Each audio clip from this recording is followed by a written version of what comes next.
Bien, je pense que pour tout le monde, ça a été un grand soulagement d'avoir enfin la vérité qui est racontée par une entité complètement indépendante, une entité respectable, dont le but du travail est justement ça, de faire la lumière sur les événements dans le monde municipal. Donc, c'est un grand soulagement et surtout soulagé que les citoyens de Sainte-Pétronille et je pense qu'on peut dire quasiment du Québec, ça a tellement été publié, là, c'est médiatisé cette histoire-là. Donc, j'invite tout le monde d'ailleurs à lire le rapport parce que ça va un petit peu plus loin que ce qu'on a entendu dans les médias jusqu'ici. Dans ce que vous retenez, sans passer dans tous les points, mais est-ce qu'il y a des éléments clés que vous retenez du rapport? Bien, l'élément clé d'entrée du jeu, dans le rapport, on mentionne qu'il y avait une problématique réelle. Donc, ça, je pense que c'est un mot-clé qui est important, de dire qu'il y avait une situation qui était problématique, qui devait être réglée. Donc, c'est ça, je pense, que le plus important. L'autre chose, bien évidemment, c'est que le conseil municipal n'a rien fait d'illégal. Le conseil municipal était là pour assurer la saine gestion des fonds publics. Je pense que ça, c'est des mots-clés qui sont à retenir, puis que les citoyens peuvent être fiers et en confiance du conseil qui est élu présentement. Pendant tout le processus, est-ce que, parce qu'on parle maintenant de près de 6 mois, est-ce qu'il y a des moments dans votre tête où vous avez dit, là, je débarque, c'est trop difficile pour moi, ou vous avez continué et continué la même ligne de ce côté-là? Bon, je pense que je ne suis pas un surhomme. Tout le monde a ses limites là-dedans, puis oui, c'est sûr que j'ai pensé à démissionner.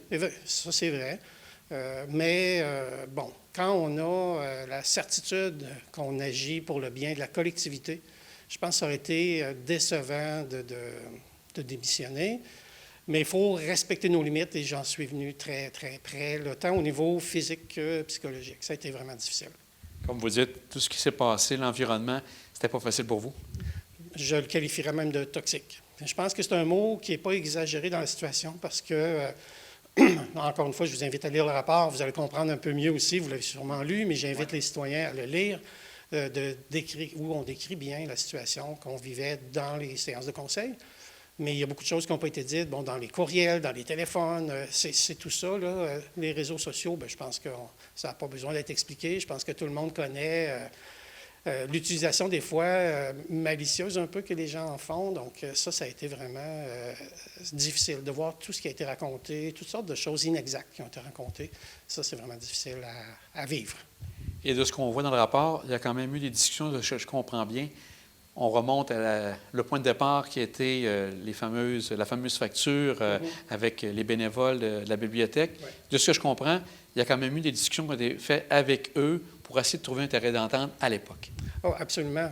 Il y a eu, comme on le raconte dans le rapport aussi, c'est bien décrit, les montants sont même là. Ça m'a, excusez-moi, ça m'a presque surpris même qu'on y aille si loin dans les détails, mais bon. Ça prouve que l'enquête est faite de façon rigoureuse. Mais oui, il y a eu des discussions, il y a eu un compromis de fait, parce que vous avez vu la facture, si on va arrondir les chiffres là, pour simplifier un peu notre discussion, mais c'était une demande de remboursement d'environ 500 $. Bon, une part de 200 $ de nourriture, 300 $ d'alcool, incluant des cartes cadeaux et tout ça. Puis le conseil municipal a pris la décision de couper la poire en deux, c'est-à-dire de rembourser la partie nourriture, mais pas l'alcool, conformément à sa réglementation aussi. Ce qu'il ne faut pas oublier là-dedans, c'est que, oui, on veut récompenser les bénévoles, puis je pense que Sainte-Pétronille est la municipalité qui en fait le plus pour les bénévoles.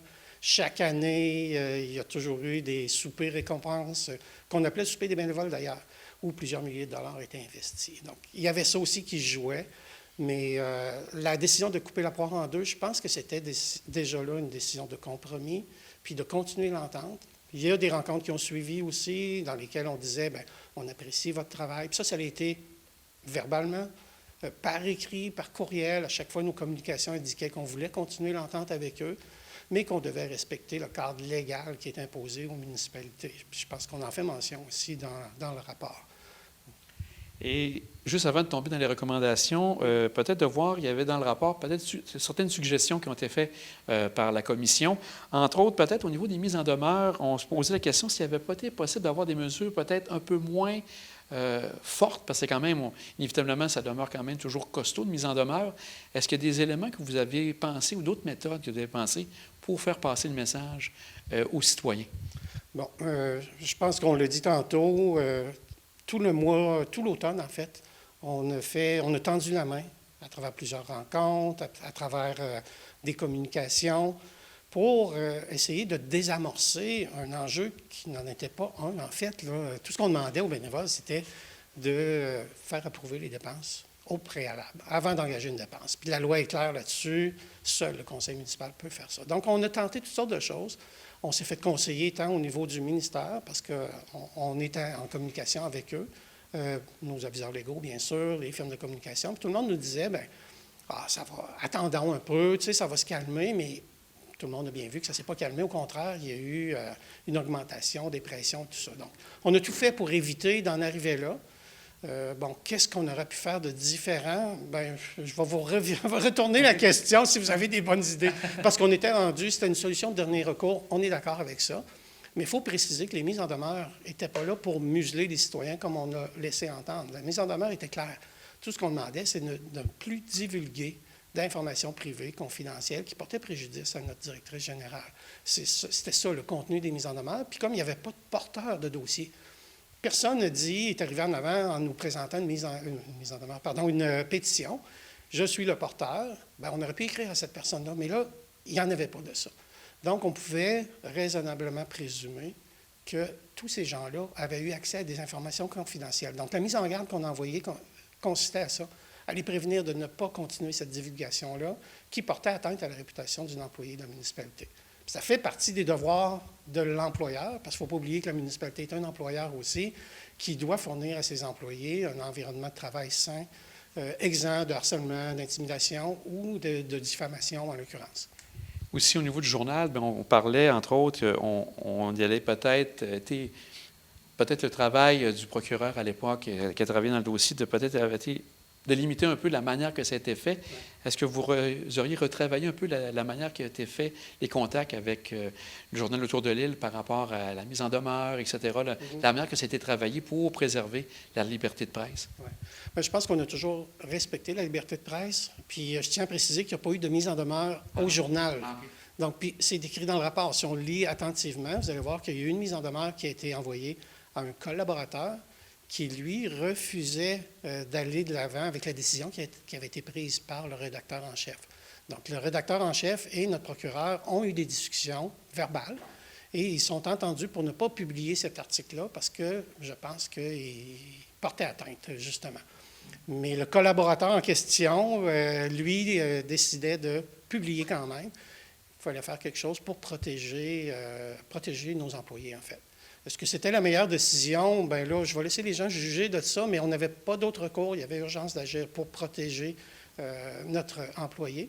Et si on remet tout ça dans le contexte, après plusieurs mois d'augmentation, de pression sur le conseil municipal, je pense que ça change aussi dans la balance. Il faut réagir de cette façon-là. À un moment donné, on le dit, c'est une opération de dernier recours, mais il fallait faire quelque chose. Au niveau maintenant des recommandations, il y en a 3 importantes. La première, bien, c'est le dépôt du rapport qui sera fait sûrement. Donc, au prochain conseil de ville, vous saurez le dépôt du rapport? Oui, absolument. On tient à le déposer d'ailleurs parce que, vous comprenez pourquoi, oui. Mais je pense qu'au-delà de tout ça, je crois que les citoyens ont le droit de savoir, les citoyens doivent savoir, et je les invite encore une fois à lire le rapport. C'est une dizaine de pages environ. Si on enlève, la table des matières et tout ça, là, mais le contenu essentiel, donc l'enquête en tant que telle, et puis les faits, tout est là-dedans. Donc, une dizaine de pages, ça se lit bien. Puis, c'est sûr qu'on va respecter toutes les recommandations qui ont été mises de l'avant dans ce rapport-là. Parce que une des recommandations, entre autres, c'est d'avoir une politique de relations médias oui. pour bien départager ce qui touche la partie couverture médiatique versus financement, oui. qui avait été une des questions aussi dans le dossier, dans le rapport, et aussi, bien sûr, qui touche la publicité. Donc ça, c'est encore, est-ce que c'est des éléments que vous avez commencé à travailler pour bien départager le tout? Oh, absolument. On avait même commencé avant le dépôt du rapport. Donc, il y a déjà eu des discussions avec le président du conseil d'administration du journal que j'ai rencontré, accompagné de Mme Labbé, la préfète, parce qu'il faut savoir que l'entente, c'est une entente MRC. Et puis, même auparavant, on avait envoyé, la MRC avait répondu là, au journal en disant que, de ne pas avoir aucune crainte, que le financement serait assuré, il n'y a pas de changement de ce côté-là, puis toutes les municipalités contribueraient là, comme il était entendu dans l'entente. Mais dans une entente, il doit y avoir entente des deux parties. Donc, le journal aussi a des responsabilités, des politiques de publication. Je pense qu'il faut les relire ensemble, puis oui, on va collaborer absolument avec le journal, c'est sûr. Et j'ai vu aussi la troisième recommandation, c'est si bien sûr la situation n'a qu'à perdurer, la situation qui a été vécue dernièrement, d'avoir la collaboration, d'entrer en contact avec tout le ministère. Ça, je pense que vous l'avez déjà fait. Oui. Vous allez continuer de ce côté-là également, d'avoir de l'aide du ministère des Affaires municipales? Oui. Bien, comme je vous le disais, durant tout l'automne, on était en communication étroite avec la conseillère en affaires municipales du ministère des Affaires municipales, justement. Elle a participé à plusieurs de nos rencontres de travail. On s'est fait épauler par les gens du ministère. Donc, on avait déjà ce réflexe-là de se faire accompagner, de s'assurer qu'on était dans le bon chemin. Le rapport le prouve d'ailleurs qu'on n'a rien fait d'illégal. On est resté là, dans notre carré de sable, si on veut. Donc ça, c'est quelque chose qu'on va continuer à faire, mais qu'on espère ne pas avoir besoin de faire. J'espère que les gens vont prendre le temps de bien lire le rapport, de l'étudier, et puis qu'on revienne rapidement à une situation qui est acceptable, puis que les gens comprennent bien aussi c'est quoi le rôle des élus, quel est le rôle des élus, quel est le rôle des participants à une séance de conseil. C'est quoi une séance de conseil? Ce n'est pas une assemblée publique où on vient discuter de tout et de rien. Il y a des règles. Puis je pense que, ça le dit dans le rapport, je rapporte souvent au rapport parce que c'est là que tout est dit, mais je crois qu'il y a une méconnaissance, une grande méconnaissance du fonctionnement de l'appareil municipal. Puis c'est pas, je dis ça en tout respect, là, moi-même, avant d'être impliqué, je ne les connaissais pas, ces règles-là, mais les règles, puis en plus, elles changent. Hein. Elles changent rapidement, souvent. Elles changent, mais je préfère dire qu'elles évoluent. Puis pour le bien, je crois que c'est bien, mais il faut que cette information-là soit transmise. C'est des discussions qu'on a présentement avec le ministère. De dire, bien, comment on ferait pour informer, que les citoyens soient mieux informés, puis qu'il n'y ait pas d'attente, de fausses attentes. Puis là, on vit une déception, puis ça engendre un peu des tensions à ce moment-là. Fait que c'est quelque chose qu'on va travailler avec le ministère. Donc, on peut dire qu'on a eu droit à un cours 101 de politique municipale dans les derniers mois? Bien, j'aurais pas cette prétention-là de dire ça. Disons que c'est un petit pas pour Sainte-Pétronille, peut-être un grand pas pour l'ensemble des municipalités. On va dire ça comme ça pour résumer, pour reprendre une phrase célèbre, là, mais sans prétention aucune. Là, mais je pense que, oui, vu la médiatisation du dossier Sainte-Pétronille, qui, à mon avis, était beaucoup trop grande là, pour l'enjeu, vous voyez l'enjeu là, pour quelques dollars de vin, mais quelques bouteilles de vin, mais je crois qu'il y a une réflexion générale à faire. D'ailleurs, la ministre Laforêt est aussi préoccupée par ça. Vous avez pris connaissance du projet de loi 57. Il y a 2 semaines, j'ai écouté les auditions qui ont eu à l'Assemblée nationale. Plusieurs groupes sont venus présenter leur mémoire par rapport à ce projet de loi-là. Et il y a unanimité là, sur le besoin urgent d'adopter ce projet de loi-là qui va aider les petites municipalités. Fait que si on a pu faire quelques pas qui vont aider d'autres municipalités, bien tant mieux. Tu sais, ça, je pense que c'est ça l'essentiel à retenir là-dedans. Donc, les prochaines semaines, les prochains mois, il reste 1 an et demi vraiment pour le mandat. Oui. C'est sûr qu'on a entendu certains éléments dont, entre autres, peut-être les gens souhaitent plus de transparence. On a parlé peut-être de climat de confrontation. Est-ce que de votre côté, est-ce qu'il y a des éléments que vous souhaitez peut-être amoindrir de ce côté-là ou ce que vous avez fait, vous continuez un peu dans la même lignée ou vous espérez du calme du côté du climat? Bien, on espère du calme, bien sûr. Puis la confrontation, bien, moi, je pense que je ne sais pas s'il y a confrontation réelle ou plutôt une méconnaissance du fonctionnement. Je reviens encore là à l'information qui doit être mieux connue, là, parce que le conseil municipal, moi, je ne connais pas un élu qui se fait élire justement pour venir confronter des citoyens. Ça, dans ma tête, ça n'existe pas. On est tous là pour les bonnes causes, pour les bonnes raisons. Puis vous savez très bien qu'on ne fait pas ça pour l'argent non plus. Donc, il faut être là pour les bonnes raisons. Donc, c'est ça. Puis au niveau de la transparence, pour répondre à votre question, je pense que tous les documents publics sont déjà sur notre site Web. Nos règlements, les résolutions qu'on adopte en conseil, tout ça se fait de façon démocratique en assemblée, aux séances de conseil là, qui sont publiques. Fait que je pense qu'il n'y a pas d'enjeu de ce côté-là, à mon avis. Est-ce que vous avez une petite appréhension versus le prochain conseil de ville qui aura lieu le 3 juin? Bien, on y réfléchit. C'est ça qu'on réfléchit à comment le rapport va être perçu. Mais je pense qu'encore une fois, si les gens prennent le temps de bien lire le rapport, je ne pense pas qu'il y ait de gros enjeux. J'espère que non. Je pense que La commission municipale a été très claire sur la situation qui a été vécue ici pendant de nombreux mois. Puis tout le monde souhaite, je pense, que ça revienne à la normale.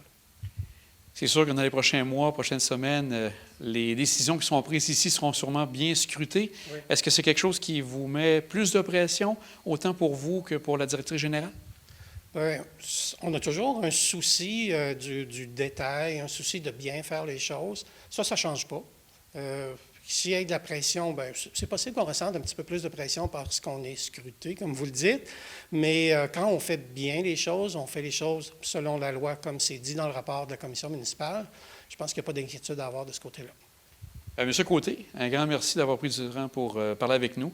Puis on va suivre avec grande attention, bien sûr, dans les prochains mois, ce qui va se passer ici. Sainte-Pétronie s'est fait connaître beaucoup dans les derniers temps, peut-être pas nécessairement dans les bonnes raisons, mais maintenant, on va surveiller ça avec grande attention. Un grand merci à vous. Bien, c'est moi qui vous remercie pour prendre le temps là, de venir me rencontrer comme ça. Puis je vais même vous demander votre participation justement lorsqu'il y aura des nouvelles ou d'informations à transmettre aux citoyens concernant le déroulement des séances. Je pense que les médias peuvent être un acteur très important là-dedans, à publier les bonnes choses puis à informer les gens. Donc, merci d'être là.